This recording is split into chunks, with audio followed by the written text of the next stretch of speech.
Round 12 of the AFL season, 6 games, still as much excitement as 9 of them could bring, as we had some really exciting games and some really big tests for a number of these teams. And also, to go along with tests, some lived up to it, and then there are a couple teams this round that really, really disappointed us. It was... Oh, man, I'm looking at you, Adelaide. Come on, some Magpies. But, of course, we're going to get all into that and more on this week's AFL Breakdown. Of course, I'm your host, Ross Allen, joined alongside by the AFL correspondent, Coach Donnie Hess. Hess, how you feeling after this round of footy? Oh man, when it comes to my tipping, I did absolutely disastrous. A good old 2-6. I'll take the 3 and 3. My upset special weekend kind of bombed on me a little bit, but Get it, Essendon. They bombed. no, some great performances though. This was even with only 6 games, my team of the week was still kind of difficult because there was a lot of really good performances. It's hard not to say now that the Melbourne Demons have literally said we are the favorites, and there's not much anybody else really can do to stop them at this present point. It is kind of scary. But what we got on deck for you guys is, of course, breaking down every game from round 12. Then we're going to throw it into the aforementioned team of the round, go roll on into our power rankings, and finish off with our round 13 tipping. And we thank you so much for joining us today on the American Voice of Australian Football. But Donnie, the first game of the round was the Melbourne Demons versus the Brisbane Lions.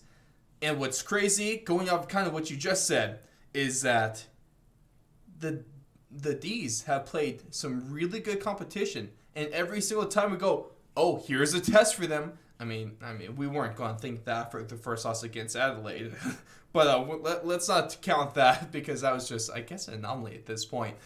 But every single time here's a test, here's a really big thing for them. They've gone to A+. Every single time they've just knocked it out of the park. Especially, they do that here against Brisbane, and they look good while doing so. They win by 22. And it was a pretty close game for the most part. And the Lions actually take control in the second, and they kind of hold it at halftime. But then the Demons flip the switch. They retake control, and they finish very strong with a huge fourth quarter. And they get the win over on I guess they switched it up to the Giants Stadium. At least we're seeing, even though on the week that the Giants don't play, we still get to see some sort of wins on their grounds, which it is weird seeing all the Giants logos and seeing the Demons there playing like a home team. It threw me off, but, with the world we're living in right now, it's a little bit crazy. But like I say, huge prove-it win. The Lions blow a 20-point lead at half, and almost it looks like the Dees switched up their attack. There was a lot more kicking. Was huge in their game in the first half. Obviously, that wasn't working out as well, and then they just kind of handball the Lions into submission, and their offense runs crazy. And that defense is extremely scary.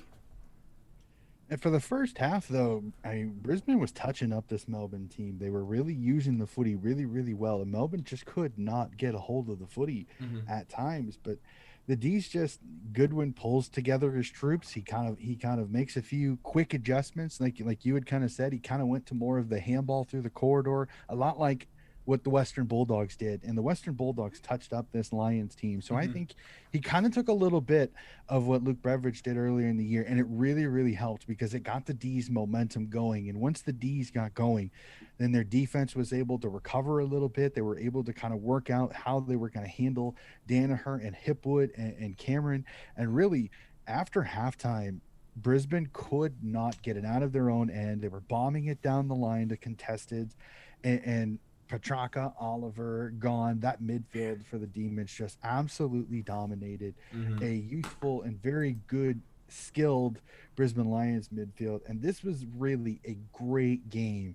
It just kind of got blown out there a little bit towards the end when Brisbane continued to have trouble getting it out of their own 50.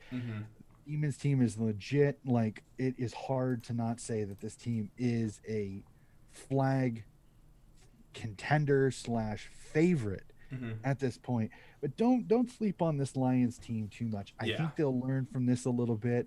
Lockie Neal comes back from his injury. He didn't look too bad. I think he's going to still need a few weeks to kind of get back to his top shape. I Can't think really this expect him to be peak Lockie Neal a week after getting back healthy.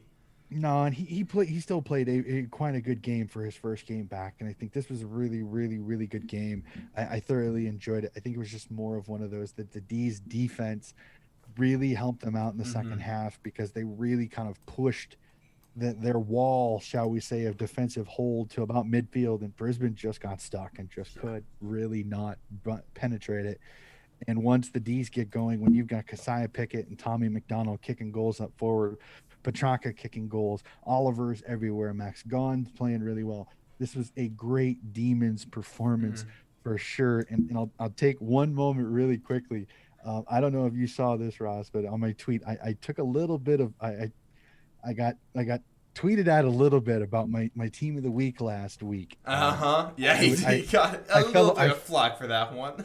for that one, I fell a little bit short on my demon quadrant. So demons fans, I hear you loud and clear. I respect and understand that. As I responded to all of you, I said that was a team performance that you won that game against the Bulldogs. But this Yeah. week there were less teams, but a lot of really good performances. So yes, there are demons in my team of the week. We'll find that out later. But I just had to talk about that because I thought it was That was good absolutely fun. great. I loved it. It was great having a discussion.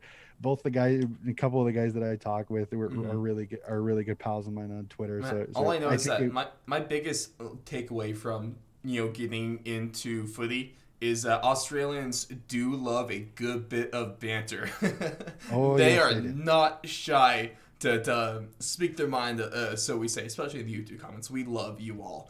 And then, kind of to your point about the Lions, is that they're still definitely premiership contenders. I have no doubt that they'll be able to come back stronger after a game like this. And the margin of 22 points is not indicative of how close the game was played. Brisbane was in this until the very end. And this is still a really good team. And bright side, you saw Zach Bailey putting in 4 goals. He looked great. So Mhm. especially once you see Neil kind of find his groove, get his rhythm going again, and Brisbane could play a full game, they probably would have won this. So they're still definitely contenders, and I still think that they are the team to beat besides the Demons. I still love this team. Now the next one is the team you love, Donnie, and that is the Sydney Swans, as they have a lot closer game than you like to see against this St. Kilda Saints team, especially when you're in the position that the Swans are in, especially they're gunning for a top 4 spot. This didn't necessarily did not really look like a top 4 performance, but they win nonetheless. And what was nice to see is that although it was a pretty close game the rest of the way, they get down a little bit early, but they don't have nearly as slow of a start as we've kind of gotten a little used to seeing from this young Swans team. So they get out to about 21 point lead in the first quarter. That goes back down in the second quarter. They get it back. They kind of give it away, and then they hold it. It gets close to the end of the game, but the Swans are able to hold on here and end up getting the win ultimately. And it was poor goal kicking by either team made this game a lot closer than it really needed to be. And if the Swans were able to clean up inside that 50, they would have won this game a lot more handily. And so it's nice to see the team get a win like this. It's never a bad thing. It's a little bit weird seeing them play the St. Kilda team closer than they really should have. But the question is, Donnie, do the Swans still have a chance at one of those top 4 spots this year? Okay. Top 4 spots. I can't homer this. I can't homer this as much as I want, as much as I probably could. Because I can't do it. I love the Swans to death. I just don't see them having the top 4 type of Mm-hmm. season this year, just because again there's still some really difficult opponents still Yeah. left to be played. This is a St. Kilda team that I'm going to kind of contradict you just the tiniest bit. This is a St. Kilda team that if you look at their list on paper, again on Mm-hmm. paper, I know on paper this list is a really good list. There's a ton Yes. talent. It's really, really good. Yes, I don't They want to knock St. Kilda too hard on that one. Sorry, I, sorry, Saints fans. no. I don't think you're knocking them. I just think they're underperforming compared to what they have in the tank. Again, Mm, last year this was a team that made it to the finals, knocked out the doggies in the first round, and we won't go after that. yeah. Right? This is a Saints team that this year has just been there's just something not clicking. mm, Now, some would say, well, the injuries and where they're happening are devastating. When you lose sure. Rowan Marshall and you have that Marshall Ryder combination at ruck that I think for a while was so dominant in the ruck battles, I think that really helped out St. Kilda. But they just have injuries at the worst possible places. Their midfield is decimated. They're starting to get to the point where they're having to play younger and younger players because they're running out of bodies to just put in this roster, which is making the fact that Ben Rutten's trying to drop people because they're not in form it really hard because he's running out of guys to be able to play. And this really was a game where it was a combination of horrible goal kicking. I mean, combined these two teams kicked 25 behind. Not good. Mm-hmm. This really is not good. But the accuracy really kind of was the deciding factor considering Swans kick 13-14, Sydney kicks 12. I mean, St. Kilda kicks 12-11. But just to go quickly into the final fourth quarter, Mm-hmm. there were three shots. There were two shots at least in the final 2 minutes of the game where St. Kilda could have taken the lead, and they missed him to the right, letting St. Sydney off the hook. But here's where I'm going to show you I'm not rose-colored glasses fans that are listening to Yeah. this. Sydney had a couple of shots to bury this game, and they didn't do it as well. So this Mm-hmm. really was one of those Sydney fans. I chatted with many of them that I know. We all kind of went, whew, that was close.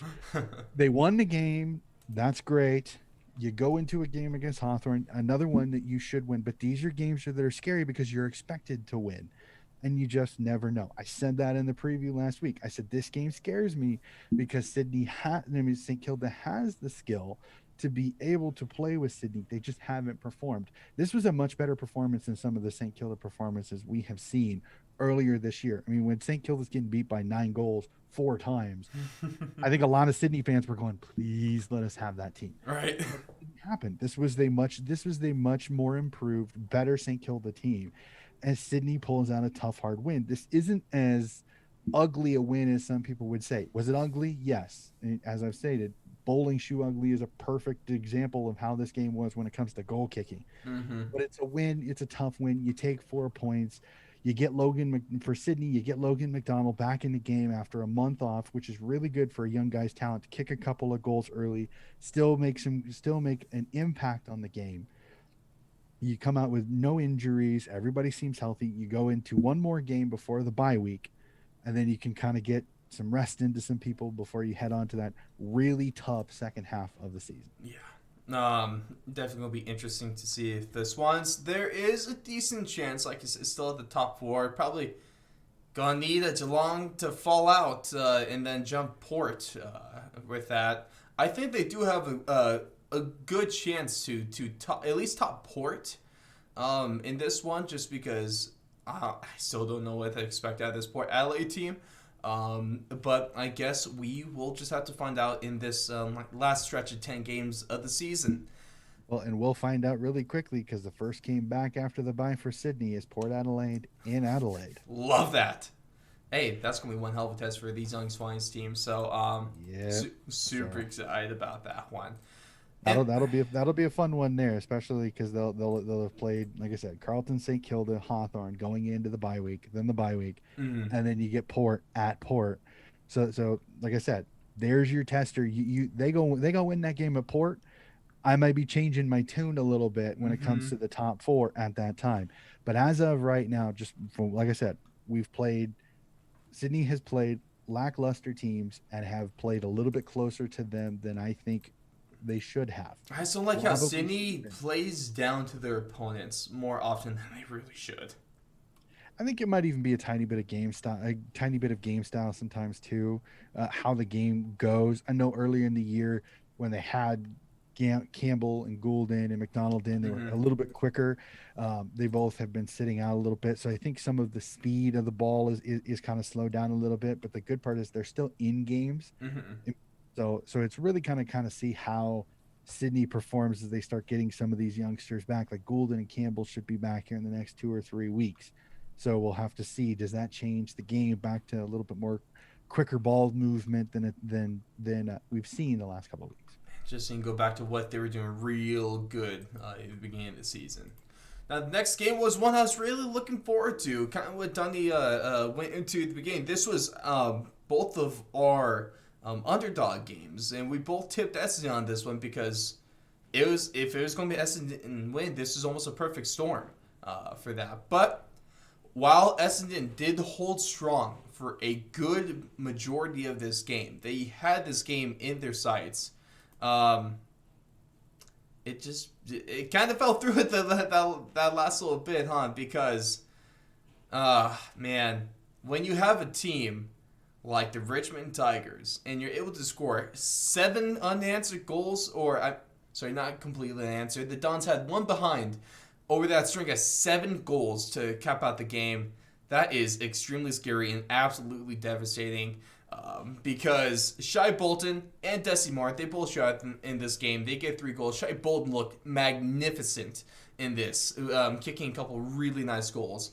And the problem is, Donnie, is that you can never, how many times are we going to say this? You can never count the Richmond Tigers because they're always in it until they're not. Because I would like to give you this stat, and I'm pulling it up right here. So, since 2017, their record after round 12 has gone 8-3, 9-1, 9-1, 5-0. So, we've been hearing it for about 3-4 weeks now, saying, "Oh, don't count Richmond. They're going to come back now." Now is the time that Richmond always makes their move. So these next handful of rounds are going to be really interesting to see if, hey, maybe this Richmond team isn't done yet. Maybe we still have to be worried because, damn it, this is like trying to beat Richmond and trying to count them out. It's like trying to kill a cockroach. It's just, you can stop them, you can gas them, you can light them on fire. Those suckers just never die. So that's one thing for this really exciting Tigers team. At least, though, for Essendon, Darcy Parish has been playing absolutely out of his mind. He's making a case to be a top 20 player in this league. 2 behinds, 44 disposals in this game against a really solid Richmond defense. And you're still able to slice and dice him the way he did here. Of course, you got Anthony McDonald, Tip, and Woody playing footy and having a solid game in his own right. And I said it on Twitter, Donnie, I mentioned this before we started the show. I got a little bit of backlash from this, mostly against Richmond Tigers fans, because we all know those. We all know those Tigers fans. The one that will travel all the way to Perth, but complain about going 10 minutes down the street. With those same kind of fans there. I said that Essendon is going to win a premiership within the next 5 years, and I'm a strong believer in that, especially if they're able to get re-sign Parrish here, but keep Anthony McDonald and Woody, build around those 2 guys and keep that crew together. Man, this is going to be a good team. Oh man, so much to break down in this game. I mean, first off, kudos to the Western Australians for putting on an absolutely magnificent dream time game. Yes. Selling out Optus Stadium, over 55,000 people So great at seeing this that. game. You would have thought we were at the MCG. If you didn't notice, we were in South Australia, in Western Australia, and they were backing the Essendon Bombers. And man, was this an absolutely magnificent game until about the 12-minute mark of the fourth quarter when Richmond went, "Yeah, Essendon, we don't think so." Game over. Now, here's the thing. I'm going to say this. A heck of a performance by the Bombers in this one, because you lose McGraw early in the game to PCL injury, and you're down a midfielder. You've already had the replacement, and you battle back being down, and you take the lead at one time early in the fourth quarter. And I'm watching this game go, "Oh my gosh, Essendon's going to do this. Essendon's going to pull over Richmond late in this game." And Richmond, like I said, just kind of went, and the switch got turned on. And when you have some of the superstars that Richmond has, they can just turn it on. Mm-hmm. And an incredible performance. Again, I completely agree with you. The final score is not indicative of the way this game was. This game was much, much closer for Yes. most of the game. I think Essendon really did kind of stamp themselves as a team that are going to be reckoned with over the next 5 years. Like, I don't think you're jumping off too high a ledge if they can keep Merritt, if they can keep Parrish, if Stringer's kind of still the kind of one I'm not really sure about that one. I Keep think Kill Hooker. serviceable, but we'll definitely have to see. Mm-hmm. But if they can keep this group mostly together, I don't think you're jumping off too high a limb to say I think Essendon's competing for a flag in the next 5 years.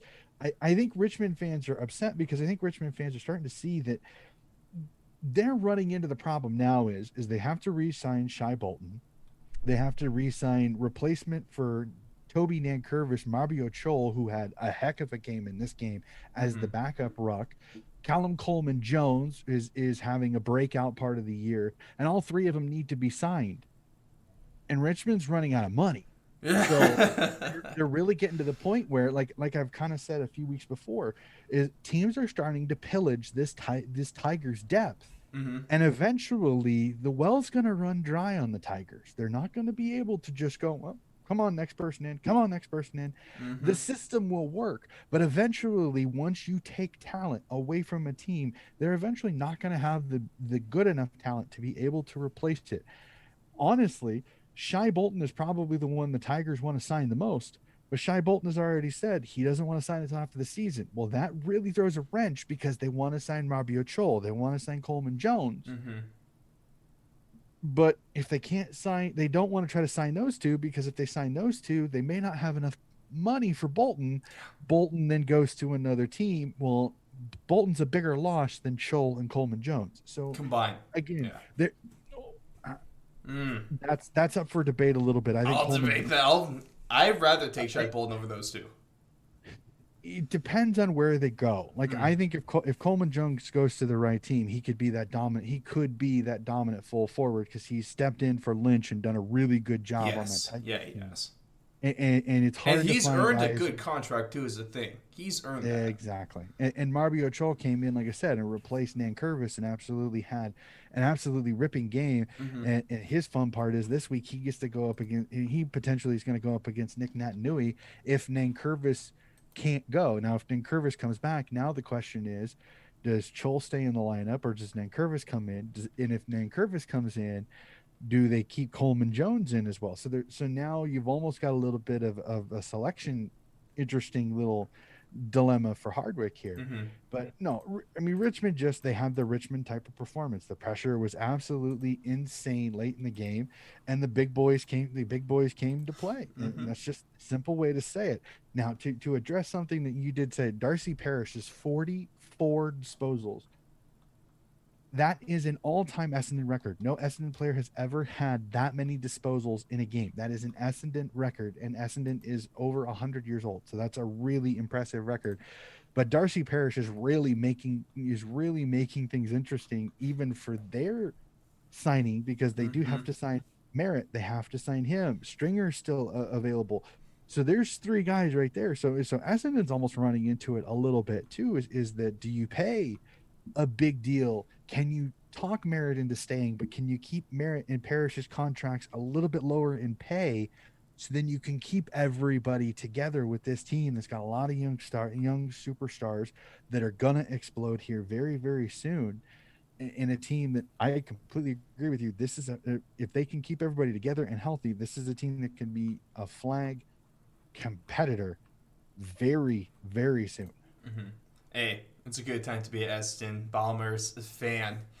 But it's not a good time to be a fan of the Adelaide Crows, especially after getting your hopes up super high this season. Hey, let's contend for our finals, and we've dropped all the way down the ladder to... Oh, we just lost to Collingwood. Oh, that's me one hell of a case of whiplash here, Donnie. Oh, not envious of them, especially because, man, yeah, you get the first goal in this game. Fogarty gets a solid one, gets you started off early. And then, what you say? Collingwood goes up and scores like 23 points in a row. Oh, you kind of get it. Oh, you get the lead in the third. Hey, guys, we're just playing. We're not going to actually lose to the Magpies. No, who do you think we are? Oh, we lost the lead again. Oh, we got it back in the fourth. Oh, we blew it. And we lost to the Magpies.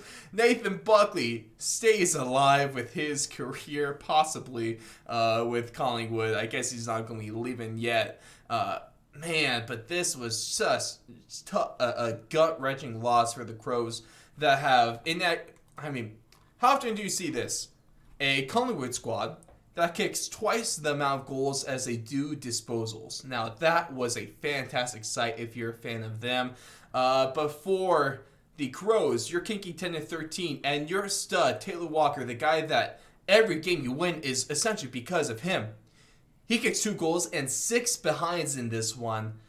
And just, man, that was a letdown. But this is what happens when your entire offense is essentially based around one guy. If he has a bad game, you're probably not going to win this. And then what's nice for the Magpies, though, is what we talked about last week, Donnie, is that they've had DeGoey, and they've had Darcy Moore, and they've had no one else. But now they finally get someone else stepping up to the plate because Jamie Elliott scores 6 in his first game back since round 2, recovering from a broken leg. This is a career high, so that's really good news for them. But does this win really ultimately mean anything for Collingwood in the long run? Well, it kind of rights the ship a little bit. It shows that Buckley can be a little bit more creative than he had been the previous weeks because I had heard this discussion on several of the podcasts and in the media that I had heard is that Collingwood really needed to go into this game and just say, you know what, stuff it. Let's just go for it. Let's not worry about playing defense. We're not probably going to make the finals. Let's just go for it. Mm-hmm. And that's kind of what they did. Yeah. They threw some youngsters in there, and they just kind of went for it. And I think it threw Adelaide off because I think Adelaide was expecting the ball possession, kick it around, not do much, and then kind of stuff it up, and we'll take advantage. Mm-hmm. No, the Crows really, I think, were blindsided because Collingwood they were moving the ball really quickly. Yeah. You have some youngsters that came in that really, I think, made some impact. I mean, Poulter is stepping up and playing much better. They had another young Bianco comes in as a young player and has a really, really good game, makes some really, really good kicks that I think really opened up this Adelaide defense. And it kind of was helped out with the fact that the usually consistently accurate Taylor Walker goes 2-6, and that really hurt the Crows in this one. And then, as you said, Jamie Elliott kicks half of Collingwood's goals, 6-0 of their 12 that they kicked in the game. So when you get a performance like that from a player that has not played since round 2, I mean, this was kind of the perfect storm on the Crows. They took Collingwood for granted. Collingwood kind of went for it. They didn't play the style that I think a lot of people were kind of beating them over the head with. Buckley is playing too defensive. He's playing too boring. It's boring footy. We don't want to watch this. They're just trying to stay close to teams. I mean, it was over and over, and he basically did. They went on the Adelaide trip where, I don't know. Did you hear? I know this has been beaten to death, and I almost find this hilarious. Did you hear what the South Australian Minister of Health said to do for the fans that were at the game? I got to hear if you heard. Was it? Did you? Oh, yeah. Don't touch the football. Or, sorry, the Sharon. Don't touch it. Duck and do not touch it. And then a day later, she was then quoted as saying, don't touch it, or if you do touch it, sanitize your hands because it's touched by a lot of sweaty men. Oh man! Okay. She got absolutely roasted. Well deserved. That was one of the dumbest things. I don't know if it's dumb. It's ignorance more than it's dumb because she's not a person that watches football, not a person that watches footy. First off, how dare she? In a different country, you better be watching some footy, okay? but the argument is, and I agree with this, with what some of the pundits were saying is that you're allowing the Adelaide players to play with the Collingwood players so they could get sick, but you're telling them that just because the footy goes in there that they're supposed to. It made no The sense. the contradictions were way too notorious in this one. It was kind of comical Yeah. actually. But I have to give the South Australian government a little bit of credit here, is that they made this probably as best they possibly could with some of the restrictions that they did. Mm-hmm. Collingwood was able to come in, play, get out. They didn't have to worry about any extra quarantine. They did have to lock down quarantine for the Collingwood players before they could come over because of some of the issues that were in Victoria. So we will have to see. I know there's already talk that Geelong is going to self-impose lockdown because the game's supposed to be at Cadinia Park, Mm-hmm. which there's no cases in Geelong, but they're still under Victorian. Yeah, so there's a lot of drama there, but we can discuss that later. But all in all, Collingwood pulls off the upset again. Footy continues to show that as soon as you think you have it figured out, it totally does a random 360 and goes right by you without even giving you a chance to stop and go, what the heck just happened? So another interesting result. This will definitely, I think this righted Bucks a little bit, but I don't think this is, Bucks needs to get 2 or 3 to kind of see a little bit more. But he did come out and back the board that is currently there, which I think might be a smart move Yeah, because he if that chose his board, side. I think he chose right. yeah, it'll be really interesting to see how the EGM goes. I think it's there's still more to go in this Collingwood Mm-hmm. crazy season for sure. To say the least, at that one, right? Oh man! And then going from that game, we go to a team that has been extremely disappointing this season, and they go out and just keep on disappointing us and their supporters. Because here's a golden opportunity for the Carlton Blues. You're going up against one of the most injured squads in all of the AFL. You're going up against a team that's hardly they're trying to scrape people out of the stands, trying to make a team of 22. Maybe they'll go to the stands. They'll grab like 4 people, put them on the injury exchange, right? Y- you need to win games like this. You need to, especially with all the hype going around this team and everything going on. You need to you essentially need to save this team, especially. Man, I just don't know, man. Carlton's been so weird, and they're unable to really shake off that slow start. The Eagles pull away in the fourth, and Liam Ryan shoot, Donnie, I guess I might have to contradict myself. It doesn't matter when half your team is injured. As long as you got Flying Ryan doing what he does best on that footy field and putting up games like this where he gets 4 goals, 7 disposals, and a magnificent spec, one of the best ones you're going to see. Is picture perfect. It's just so hard to beat this team. I guess when you got Liam Ryan going like this, but the Eagles, they get the much needed win. They stay at the 7th spot in the top 8. Carlton season all but over, and at this point, I think the only person fighting for something is David Teague, and that's him fighting for his job. Yeah, man, this is a very interesting game for me because I tipped Carlton thinking on the road, West Coast has some of the injuries that it did. Mm-hmm. This was Carlton's chance to right the ship, to tell their fans that we know what we're doing. Mm-hmm. And man, did they absolutely crap the bed in this one. I mean, I can't describe it any more genteelly than I can there. No? This is just an utter face I mean, this is literally the picture of a scorpion fail. I mean, face landing, feet hitting the back of their head. That was how bad this performance was because an undermanned 8 of the top 22 are down. West Coast Eagles going on the road, facing a Carlton team that had been staying in Sydney this entire time, had it all but set.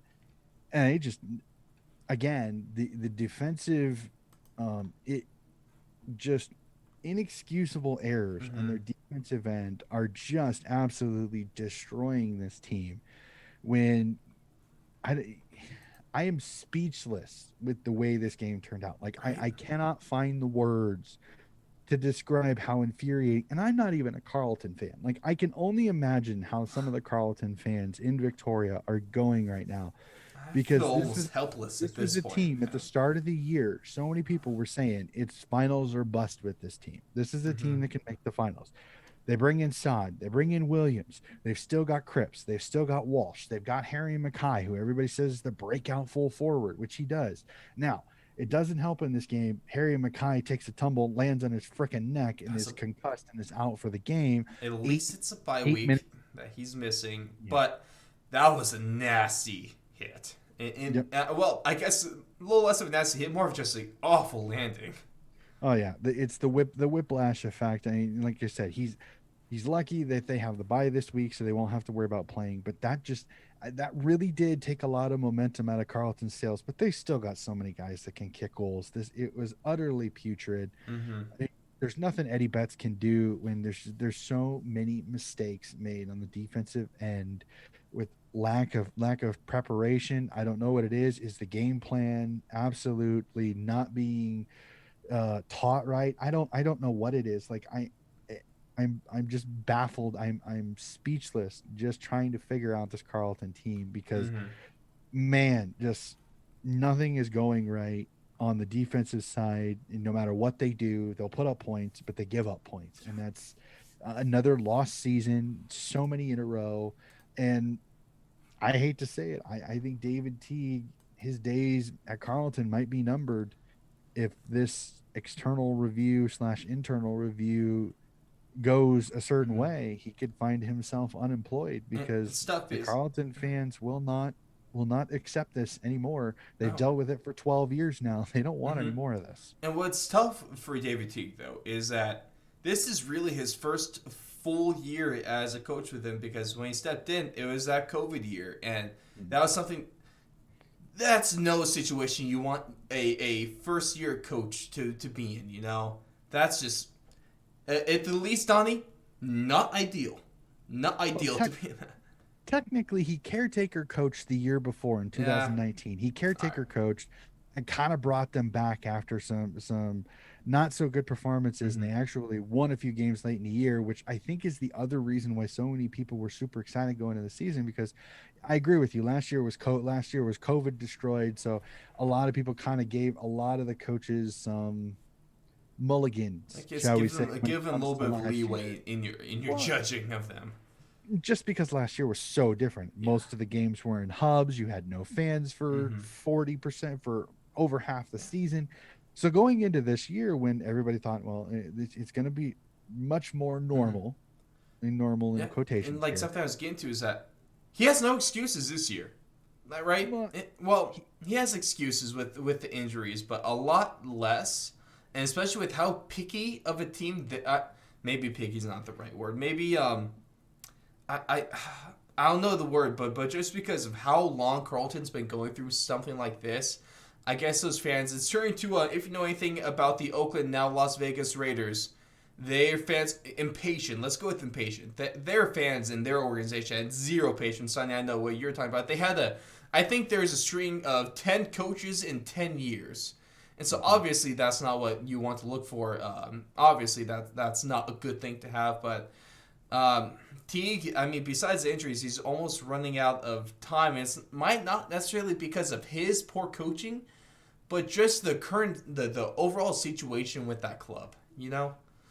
Well, and it's a little bit of the list management too, because they're running into the same problem of is when you have to re-sign Cripps, which it sounds like they've got a deal agreed with him, which is Mm. nice. Mm-hmm. But the finances because Harry Mackay still needs to be signed, and he's making money. The longer he stays in the Yeah. Coleman lead, the more he's going to be able to ask for. And then you've got the young kid and superstar Walsh coming up next year.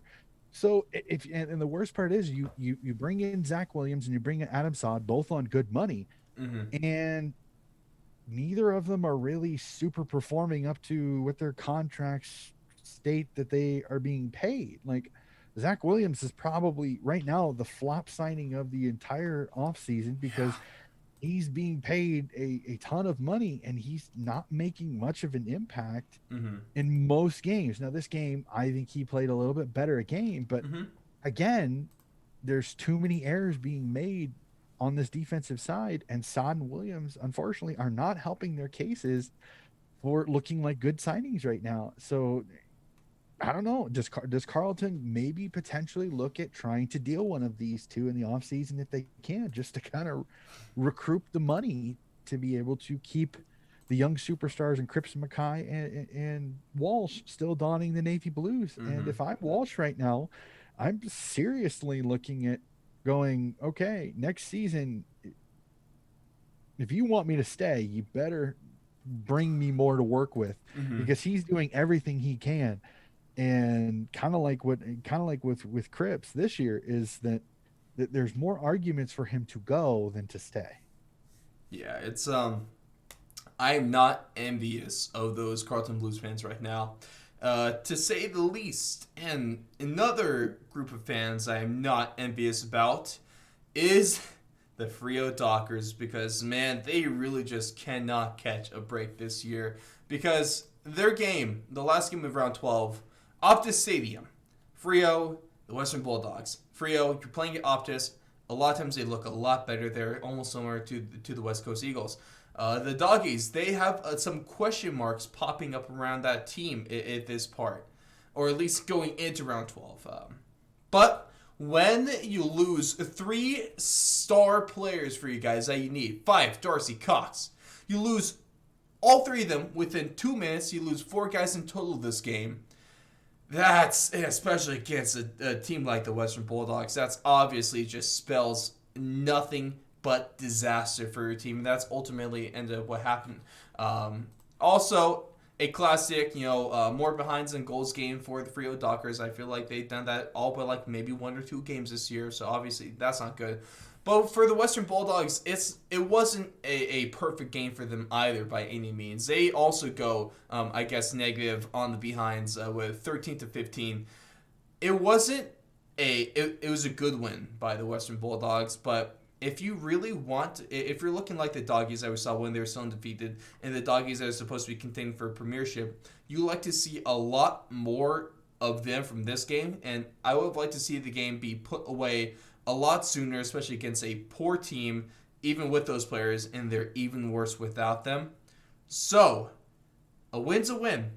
The Doggies stayed number two, but this to me was a little bit disappointing from them. Oh man, this game was kind of a roller coaster for me because the Doggies took the lead early Mm-hmm. and kind of went into cruise control a little bit, and I think Frio kind of they nipped them. I mean, Yeah. Frio was coming. And I think, unfortunately, the injury bug, when it bit mid third quarter. And at that time, it was only 12 or 14 points. It was under 3 goals. Mm-hmm.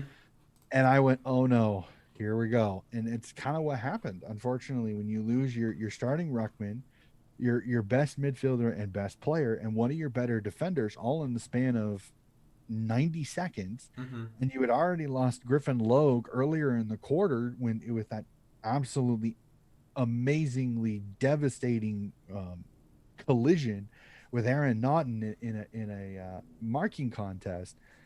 Man, just the floodgates opened after that, and the Mm-hmm. and the, and the Western Bulldogs just kind of put it on after that. But this is a game. It's a little misleading. I think the final score is a little misleading. I think Frio was really in this game for most of it. Mm-hmm. They never really let the Doggies get going.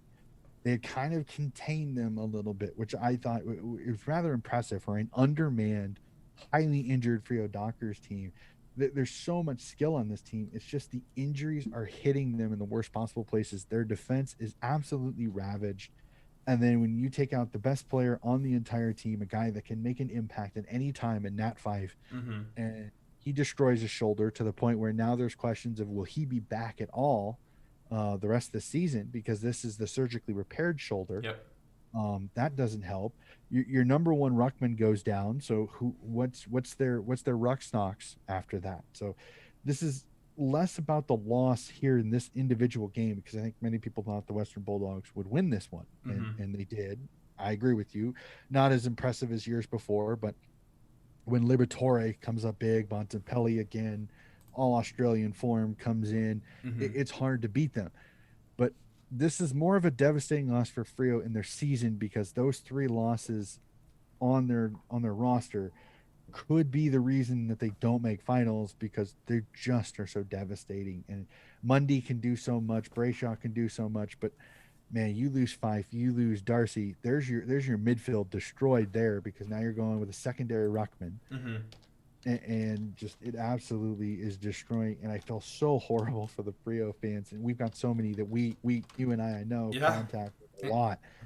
And I just the tweets just I felt so horrible, and there's nothing that I can say. There's nothing that I can tweet and say to express just oh my gosh, I felt so horrible for this team because they are just so snake bitten. In fact, one of our favorites, Dockerman, even Mm-hmm. tweeted, he goes, whoever put the curse on Frio this year, please let me know who you are so we can get this rectified or something to that effect. I'm paraphrasing. I know it was something to that effect, and I was like, I felt so horrible because you could feel the pain because he just wants his team to play better, and they've just Mm-hmm. been absolutely snake bitten this year. There's almost nothing they could realistically do about it too, which is just super super unfortunate. The best, some of the best thing they can do right now is just hope for the best, finish out the season, then look for next year. Because man, just stay healthy and go apologize to the witch doctor that you pissed off because obviously something bad happened. Oh man. But that's going to do it for round 12. And let's roll on into Donnie's team of the round. Oh man, this is interesting. Again, there were six less teams, but man, there were some great performances. Let's jump right into it. We'll jump into our defenders. And he got a lot of work because the Melbourne Demons started to come up. Brisbane Lions, Harris Andrews, 21 disposals, 9 intercept possessions, 3 scoring involvements, 14 marks, and 230 meters gained from Mr. Andrews. Sydney's Jake Lloyd, 27 disposals, 4 intercept possessions, 8 score involvements, 6 marks, and 351 meters gained. St. Kilda's Jack Sinclair, 29 disposals, 2 intercept possessions, a goal assist, 8 score involvements, 4 marks, and 369 meters gained for the St. Kilda defender. Collingwood's Jack Crisp, 31 disposals, 7 intercept possessions, a goal assist, 3 score involvements, 9 marks, and 412 meters gained. I bashed him a little bit, but I got to give him credit. He still had a really good game. Carlton's Zach Williams, 24 disposals, a goal, 9 intercept possessions, 7 score involvements, 6 marks, and 602 meters gained. Also in that game, the last defender, Mr. Shannon Hearn, 27 disposals, 9 intercept possessions, a goal assist, 6 score involvements, 9 marks, and 354 meters gained for Mr. Hearn. Taking the ruck this week, Mr. Max Gone. There's one for Melbourne. 17 disposals, a goal assist, 6 score involvements, 6 marks, and 500 meters gained for the big ruckman from the Melbourne Demons. Demons fans, there's your first.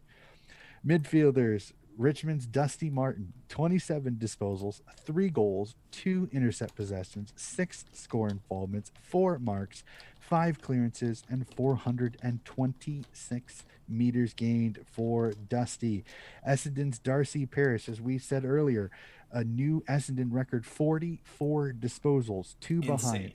5 intercept possessions, 3 goal assists, 10 score involvements, 8 marks, 11 clearances, 5 tackles, and 737 meters gained for the Dreamtime Medal winner of the Essendon Bombers. The Bulldogs, Marcus Bontempelli, 27 disposals, 2 goals, 2 behinds, 2 intercept possessions, a goal assist, 12 score involvements, 6 marks, 7 clearances, 5 tackles, and 595 meters gained for the Bont. Mm-hmm. Melbourne's Christian Petrarca, his first time being on there. There you go, Melbourne. There's 2. Christian Petrarca, 26 disposals, 2 goals, a behind, 2 intercept possessions, 9 score involvements, 4 marks, and 729 meters gained for Mr. Petrarca. Rounding out the midfield would be Adelaide's Paul Seedsman, 27 disposals, 2 goals, a goal assist, 6 score involvements, 7 marks, and 708 meters gained for the Adelaide midfielder. Jumping to the forwards, Collingwood's Jamie Elliott, 14 disposals, 6 goals, 6 score involvements, 6 marks, and 382 meters gained for Mr. Elliott. West Coast flying Liam Ryan, 17 disposals, Has to 4 be. goals, a goal assist, 8 score involvements, 9 marks, and 410 meters gained for Mr. Ryan. You mentioned him earlier. Brisbane's Zach Bailey, 19 disposals, 4 goals, 5 score involvements, 5 marks, and 385 meters gained. Essendon's Cale Hooker, 17 disposals, 3 goals, a goal assist, 5 score involvements, and 3 marks for the big forward. Melbourne's third member of the team this week, Mr. Tommy McDonald, 12 disposals, 3 goals, 2 behinds, 2 intercept possessions, 10 score involvements, 5 marks, and 256 meters gained for Mr. McDonald. And rounding out the starting lineup, Shy Bolton of the Richmond Tigers, 21 disposals, 3 goals, 2 intercept possessions, 3 goal assists, 8 score involvements, 5 marks, and 425 meters gained for Mr. Bolton. We Mm-hmm. jump onto the bench, and I've mentioned him several times during this podcast. Richmond's as our rucks, Marbio Chol, 19 disposals, a behind, 9 intercept possessions, a goal assist, 2 score involvements, 6 marks, 19 hitouts, and 338 meters gained for the young and athletic ruckman from the Tigers. The Western Bulldogs' Taylor Duray, 22 disposals, 18 intercept possessions, 4 score involvements, 7 marks, and 491 meters gained for the defender from the Doggies. Midfielder from St. Kilda, Mr. Jack Steele, 31 disposals, a goal, 7 intercept possessions, 6 score involvements, 5 marks, 8 clearances, 9 tackles, and 467 meters gained for the St. Kilda midfielder. And rounding out on the bench, forward, also from Richmond, Mr. Jason Castagna, 18 disposals, 3 goals, a goal assist, 8 score involvements, 12 marks, and 201 meters gained. That rounds out my group. A little Richmond heavy. I know Richmond had a wonderful performance against Essendon. There you go, Melbourne fans. 3 players from the Melbourne Demons. I almost got Keziah Pickett in there. My only worry was he only had 9 disposals in the game, which I think was a tiny bit low. A couple of the guys had a few more disposals and a little more of an impact. But if I had to throw in one more, Keziah Pickett had a really good game for the Melbourne Demons there. So there you go, Dees fans. There's 3 on my team of the week this week. And now let's cruise on into our round 13 AFL Power Rankings. Of course, who else is going to be number 1 this list, right? That was the easiest part of my week. I was going, Power Rankings, yeah, Melbourne won. Then let's figure out the rest of this. And then with us, Donnie, 4 of the 5 teams that we have are the same. Different order there. And then the number 5 team is a little bit different for me. You went with Port Adelaide, which is, very respectable. They're the number 5 team. And they didn't play this week, yeah. So you can't really down them out of the top 5 for not playing. It's the same reason why I didn't move Geelong from 2. Exactly. So I thought it's really hard for me to move a team out of a position when they didn't play. So it was really hard for me to move them. So I think that's the reason why I left Port in there. So I'm really interested to see who do you have at 5 then? Well, to me, I'm the opposite of you. It really wasn't that hard for me to move a team given the bye week. It's not because I'm knocking that team for having a bye week. It's just because when the team steps up and you're not there to kind of counter, to make a counter statement. Good argument. It's just how it is. It's just how it is. It's not a knock on the team. It's more of a praise from this other team. And I spoke about them earlier just because you can never count this damn team out. They're the cockroach that won't die. It is the Richmond Tigers. I got them number 5. Just because they're 2-3 in their last 3. 2-1 in their last 3. But given their win over a good Essendon team and just almost like a gut feeling, man, this team is going to make the finals and they're going to make a run because it's the Richmond Tigers. I just have... It's that feeling that I have for this team that's ultimately put them in number 5. It helped that there were some teams with buys, and it helped that maybe the teams in front of them didn't have the best of performances.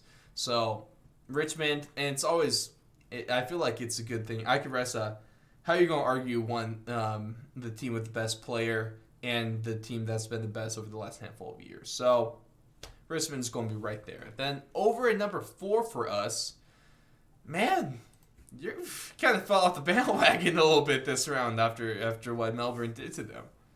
No, well, I put Brisbane at 4 only because again, a loss. I can't downgrade Geelong. The Mm-hmm. Bulldogs won, so I really can't put them ahead of that. So that's why I have Brisbane at 4. So I have Port, Brisbane at 4, Mm-hmm. Bulldogs at 3, Geelong at 2, Melbourne at 1. Yep. I had said last week. I said Melbourne wins, Melbourne's 1, Mm-hmm. and I went from there. And I go, I can't really move Geelong from 2 because they didn't play, and they're still pretty solid. Now Geelong and Port play this each other this week, so my top 5 will change for sure, Yeah. no matter what this week, because somebody in the top 5 is going to fall. Mm-hmm. And like the Bulldogs won. I can't really downgrade them from 3, so Brisbane's natural place to fall is 4. I know it may seem a little harsh for one loss, but I probably could have even made your argument, put Richmond at 5 and Brisbane out of the top 5 because they lost.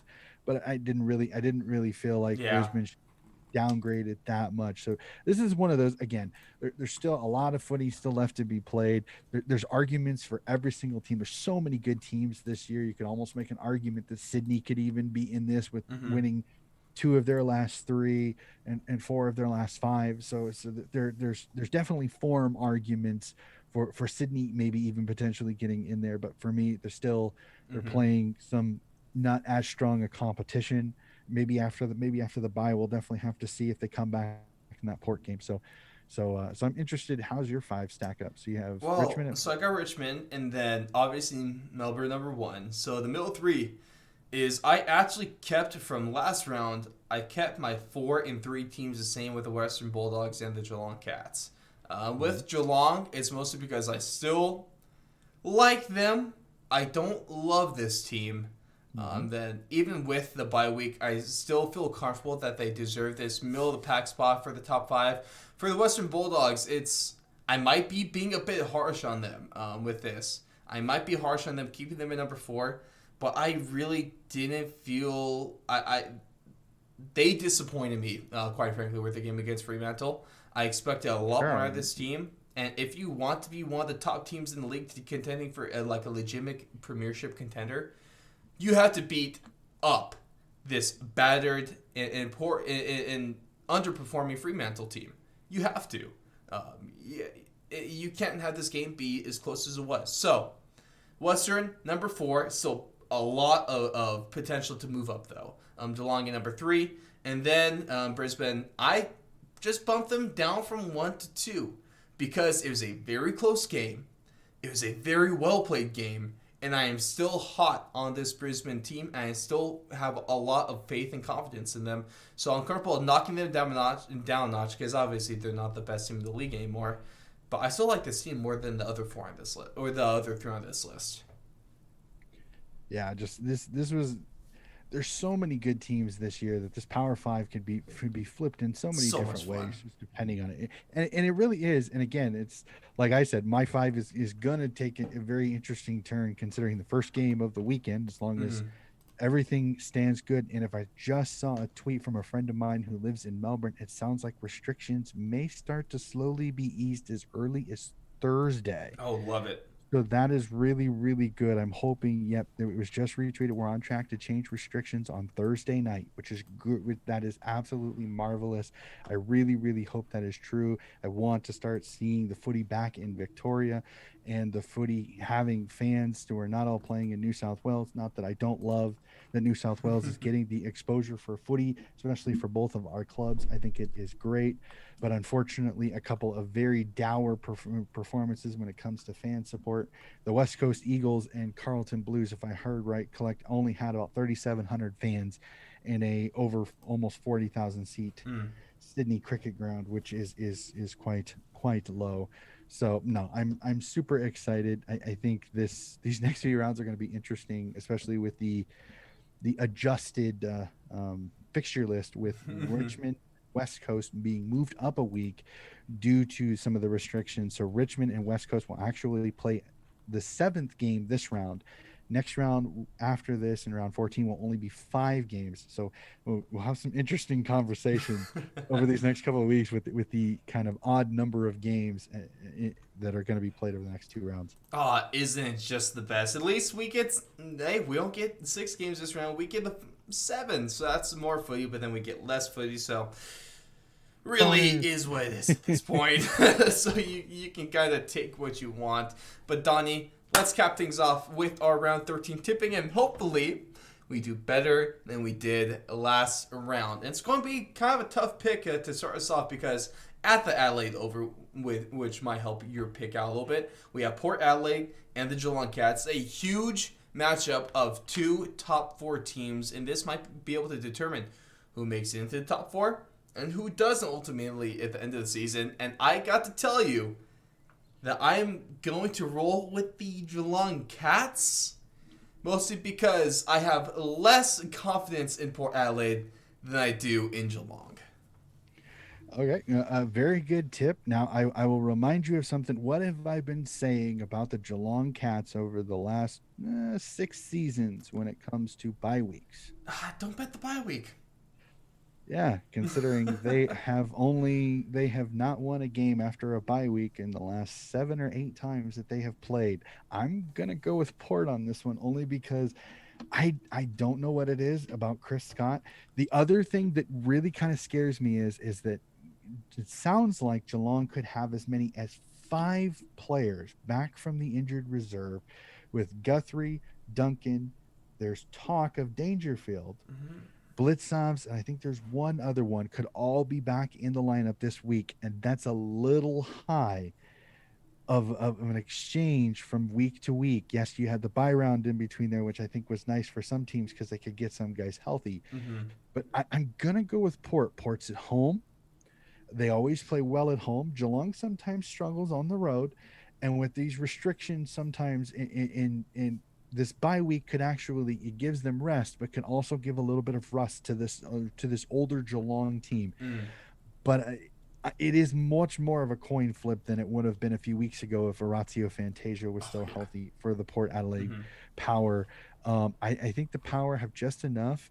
Them not having their big ruckman isn't going to be as bad of a loss in this game, considering Geelong still has not really solidified their ruck stocks.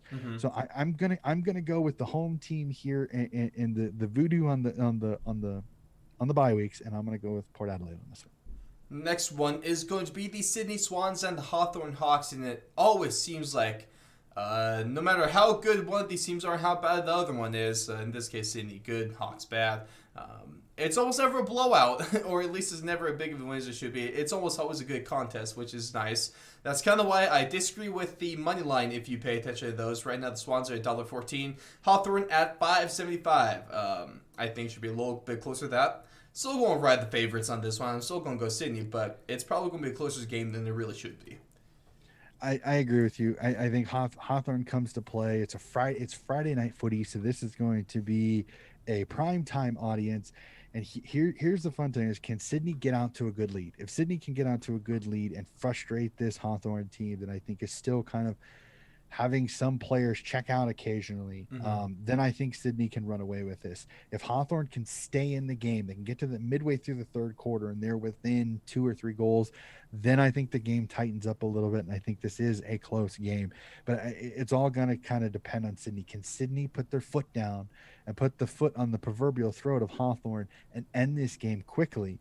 So then they go into the bye week with a ton of confidence, knowing that you have a bye week and then you step up in competition once you come back. Man, Sydney, dying for your sake too. I hope they don't play down to the competition, because that's just going to spell disaster. Now, let's move on over to Optus for the game between Fremantle and the Gold Coast Suns. I like the Dogs in this one. I like the away team. I'm feeling the Suns on this one, Donnie. Oh, I'm with you, only because of the injuries that Freo sustained. If it wasn't for that, I'd be picking the home team. But man, this team's just so depleted. Well, and just the It injuries and sucks. where they are is really what kind of made me flip more of that, is because you lose your number one ruck, you lose your best midfielder, you lose one of your best defenders, and you Mm-hmm. lose a secondary defender potentially in Griffin Logue as well. So I think the Suns are rested. They got a young team. They're going out to a wide Optus stadium, which I think will help their young players move the ball, move the footy around. I'm gonna go with Gold Coast on this one. Knowing me, I'm gonna get nipped because Frio will find a way to rake one out against a young team that Right. may go up a little rusty. But I'm gonna tip the Suns on this one. Sorry, Frio fans. I want your Frio Dockers to win, but the injuries scare me on this tip. Yeah, if it's hard betting with a team that depleted. Next one is, let's go on over to Queensland and let's look at St. Kilda versus the Adelaide Crows. And man, I think this is the hardest tip for me this round. I genuinely don't know who to tip, mostly because I genuinely don't know which kind of team we're going to get from either St. Kilda or Adelaide. It really is a toss up at this point, so that's why I'll roll with the home team, but I really won't be surprised if Adelaide pulls this off. So I'll tip St. Kilda, but I really don't know. Okay, well, I'm going to give you a little information here. I'm not sure that you were aware. St. Kilda did have two players go back to Victoria over the last 8 hours. Tim Membry, Or one of last their eight. goal Oh man. scoring players, and another player, and I think it's Mike Long, I think it is. Both went home due to their significant others either having or about to have children. Which Oh. again, I completely understand and respect, but Oh yeah. Not don't want St. like that. Kilda is already bare bones, and when Mm. you lose Membry, one of your best goal Ooh. kickers in that game against Sydney, and you lose a solid utility player, this one really scares me. It sounds like it was originally supposed to be up in Cairns. I'm not sure if they're going to make it up there. It really sounds like they're going to end out playing again in Sydney, whether it's Mm. the Sydney Cricket Ground or GW or the Giant Stadium. I am not sure. I'm going to go with the Crows in this one. I think Matty Nix reads the Crows the riot act after the kind of crappy performance. I think Tex Walker kicks a bag of 5 or 6, and I think the Crows kind of put it on St. Kilda that is going to be kind of bare bones going into this game. So I'm going to pick the Crows in this one. Well, Donnie, I do appreciate the extra information, especially that really just kind of came up a little after I was done doing my research for the round. So don't hate me, ladies and gentlemen. Let's go Adelaide. These picks are only cemented after I publish the show, after we're done recording. So I'm gonna give myself, as the host for this, I'm going to give myself that sort of power. Let's say to go Adelaide. And watch this. I'm gonna switch my pick, and it's gonna be St. Kilda to win. So that's definitely what's going to happen. But let's go with Adelaide. Here we go. Right now, this is set to take place in Tasmania. We got the North Melbourne Roos and we got the GWS Giants. And, of course, we're going to have the GWS Giants win this one all the way. They're probably going to make it a lot closer than it needs to be. And they're probably going to scare the hell out of me. I'm probably going to think that they're going to lose to North Melbourne because that's how the Giants do. They're going to pull it off. They're going to win. Fingers crossed, at least. The good thing about this one is GWS is it's one more week to get some of their guys healthy. Mm-hmm. I there could be talk that Toby Green could be back. I don't think so. There's no I need to rush it. I just think the Giants have a little too much in this one. I kind of agree. North Melbourne has just kind of become that scrappy team that they're just going to try to keep this game as close as possible. That's why I they think scare me. I, The Roos scare me. Like, sorry if I know it's weird to say that about the worst team in the league, but this Roos team is scary. Well, it's the same thing with Sydney and the Hawks. It's you just never know what performance you're going to get. Mm-hmm. Unfortunately, you just don't know. Is it the Roos team that plays you close? They're physical like they were with the Melbourne Demons, where they stay in the game for 3 quarters and then kind of fall apart early in the fourth, Mm-hmm. or is it the team that capitulates in the second quarter and they get blown out completely? So you really don't know. I think GWS does win this one. I think North Melbourne stays in it till about midway through the third quarter, and I think GWS's talent takes over and they win this game by at least 3 or 4 goals. They better. The next game is, I know it's West Coast, and I know it's up to stadium, but man, there's no way they should actually be able to beat the Richmond Tigers the way the Richmond is playing right now, and how bad this West Coast team is. I No, like I said, I know it's Optus, but I have to ride with Richmond in this next game. I have flipped on this one like a pancake. Oh my god, I cannot like I like when I first saw the fixture and they said they were moving this game up, it's an Optus Stadium. I'm like, Mm-hmm. well, go with West Coast because West Coast usually plays well at home. Mm-hmm. Richmond sometimes has trouble traveling. But then I went, okay, well, Richmond just kind of put the smackdown on Essendon. But Essendon's a tiny bit different team than West Coast. Mm-hmm. I think I've picked each team at least once over the last probably 24 hours just Jeez. looking at this. I'm going to go Richmond on this. I agree with you just because Richmond is humming right now. Mm-hmm. That game against Essendon, I think, has a ton of confidence. The midfield is where most of the injuries seem to be really affecting the Eagles. And that is really where Richmond has gotten stronger and stronger over the last 2 weeks. I'm very interested to see who's going to play ruck in this game. Does Nankervis come back from his injury or does Marbio Chol get another run? Because I'm very fascinated to see if Chol does because Chol's just as athletic as Nat Nui. And I think he's got a little bit more movement when it comes to it, which Mm-hmm. I think will even out Nat Nui's impact. And I think will really give Richmond the advantage. Now, Richmond's defense is a little shorter in stature Mm-hmm. size. So if Kennedy comes back in for West Coast, that's going to give them some trouble because Noah Bolter is tall, yes, but Noah Bolter can't guard all of them. And Dylan Grimes is more of an intercept marker. So he's not a one-on-one defender. And if he's got to take Darling or Oscar Allen, it's going to give him a few headaches. I think Richmond wins this, but this is probably, in my opinion, game of the round for sure. Yeah, I'm looking forward just because, man, it really could go either way. Then the last game of the round is not really something that could go either. Well, I guess technically it could go either way. Should it? Hell no. Melbourne should be able to. Should. I use the word should very strongly. Should be able to beat Collingwood by 10 goals. Are they going to? Probably not because no game of footy is actually as it seems. Why I like to see it? Yeah, kinda, because I guess I hate Collingwood. Sorry, guys. But give me Melbourne all day, every day at the SCG. I will take Melbourne, but this game is a really interesting one for me. This is known as the Queen's Birthday game, and this is also done as part of the Fight MND game or the Big Freeze as they call it. Mm-hmm. Which for those that don't know, any American fans, there's a coach named a gentleman named Neil Danaher that is fighting MND or motor neurons disease, and every year they use this game as a giant fundraiser along with selling beanies for $20 a pop, and they've raised millions to kind of fight this disease.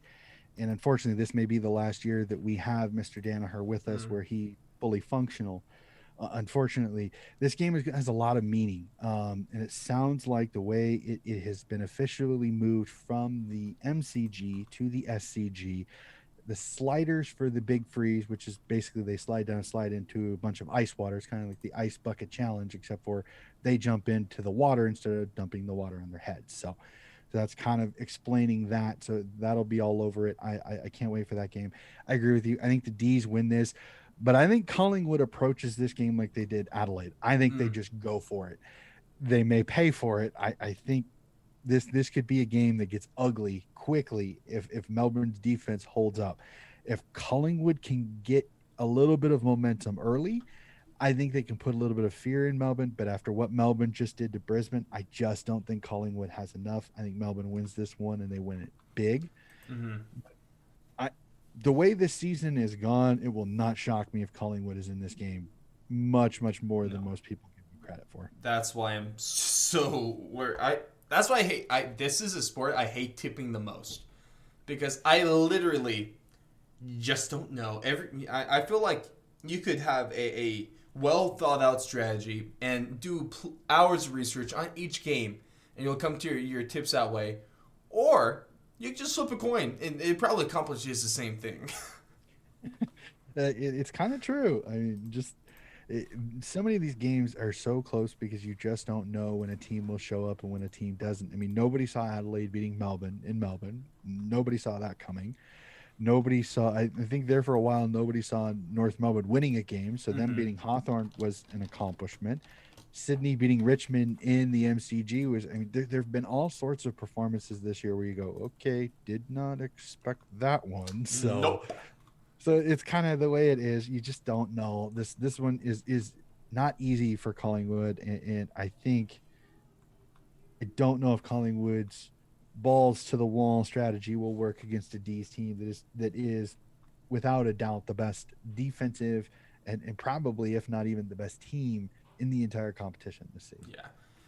Oh boy, but ladies and gentlemen, that's going to wrap it for us for our round 12 breakdown. Let us know everything. I mean, I don't even need to tell you this. You're going to let us know all your thoughts about this show, of course, in the YouTube comments, or you can go hit us up on our socials, Instagram at Fourth Long Radio, Twitter at Fourth Long Radio, or you can go on over to Apple Podcasts, leave a 5-star review with all of your comments of anything that you might have from this round. Best place to find us, thefourthlong.com/AFL. Donnie, your thoughts and feelings about round 13 in one word or phrase?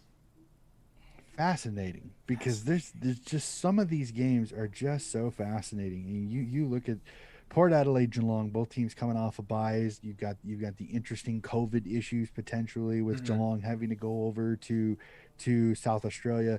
Freo, how do they handle all these injuries going up against the Gold Coast team that I think is starting to play a little better?